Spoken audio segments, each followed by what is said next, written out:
didn't get worse. So, you know, it's really important that we stay switched on. We didn't change our game plan, and I felt like we executed it. A lot to talk about. Well, first of all, going to the first half, I thought as a 45 minutes of football, arguably the best 45 minutes I've seen from Chester for quite a while. Jack Redshaw giving you the lead, could have been 2 or 3.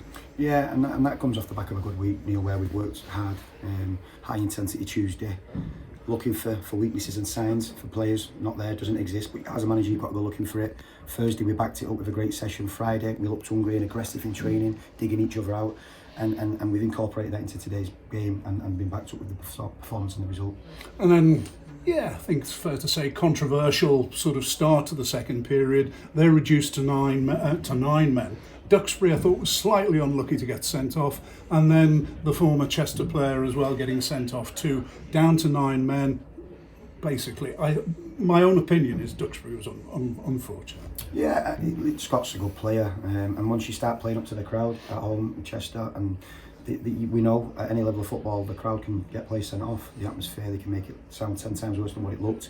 And on Scott's behalf, his experience, you know, you go at times, you know, you get your first yellow card, you know yourself, you've got to sort of take yourself out. You're on eggshells. Yeah, you've got to, especially being away from home against an aggressive crowd that was behind us today, and that probably what got Scott sent off.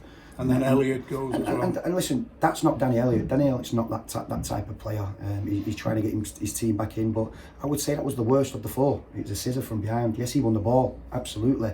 But from where I'm stood and looking at it, it was a yellow card all day long. Yeah, I'd agree with you on that. Yeah, but it was Duxbury.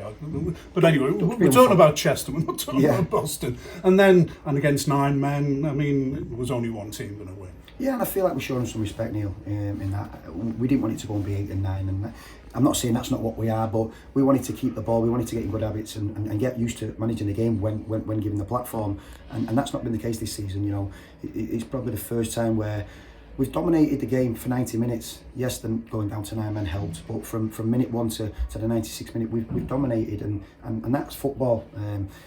Do people see that performance coming today? Probably not, no.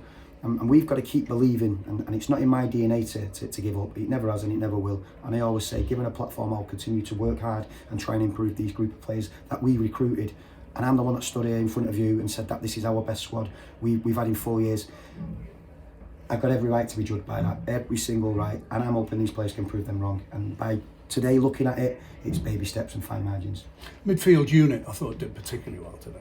They've done a complete U-turn from Saturday, whereas we've looked George Glenn and Paddy Lacey and Anthony Dudley in the eye and said we was overrun today by a Southport 3.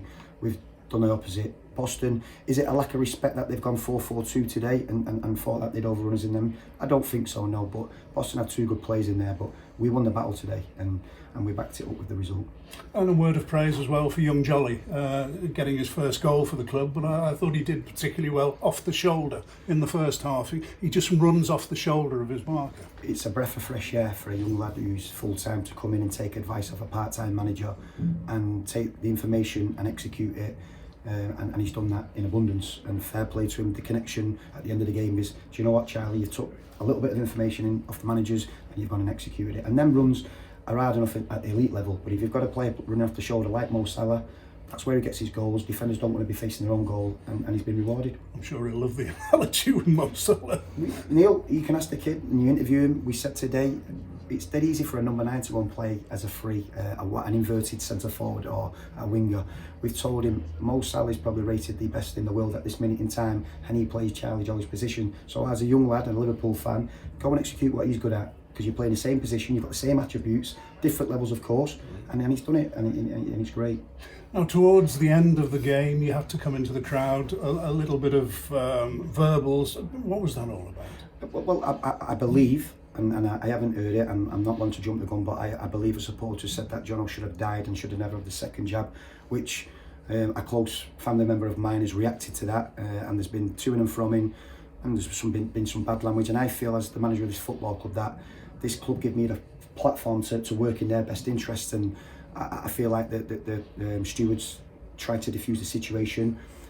I know this person well, and being aggressive towards him is not the way forward. It's, listen, can we ask you to leave? And which he did with his friend, and the situation's diffused straight away. Now, what's been said is not acceptable, and someone's behaviour to react because of what's been said, I don't condone either, by the way. But we're in a bit of a predicament at this football club at the minute where things like that can't derail what we are. We're not on a great run of form, and what we certainly don't want is supporters turning on each other, and that's what clearly you've seen today. So I just feel like, for me, if we was getting beat 4-0, then I probably wouldn't have diffused the situation. But being 4-0 up, I feel like it's right, and the football club have given me the platform to be able to do that. I think, like any reasonable person, I consider myself a reasonable person, to talk about death in something like that is completely unacceptable. Yeah, and again, the reaction we don't condone. It's people saying stuff, being personal towards certain players, whether it be the opposition, whether it be internal, whether it be our players, you, me, Shane. It's just not something you use. And listen, we've all lost family members through this pandemic, every one of us. And to wear a supporter, aim it at a manager, come on. Well, irrespective of football, it's wrong in any walk of life. In my opinion, that's my apologies for using it as a manager. In any walk of life, you can't aim that word and direct it at anybody. Couldn't agree more. But we don't want to put a spoil on the day. It's been a performance that we have to build on. These players have been questioned, managers have been questioned, rightly so. Now they've got to stand up to the table, and they have to have that back-to-back performances, which, since we've been at this football club, we always talk about we play well for 60 minutes. When we're at our best, we've played well for 96 today, and that's a positive sign against a side that will deem themselves good enough to win this league. And you look at results today, everything's gone for us. Maybe this is a turning point and we build on it.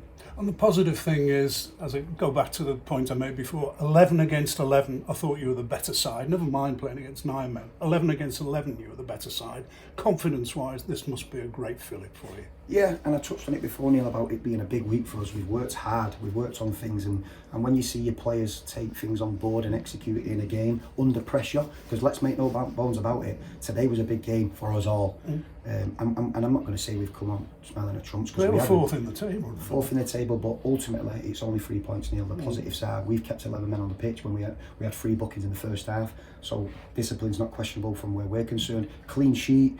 Seeing your keeper run 60 yards to pass information onto a centre forward is what we're about. Leadership, accountability. When we're down, we're down. We've dug a hole. We've got to get ourselves out of it. Bernard, thanks for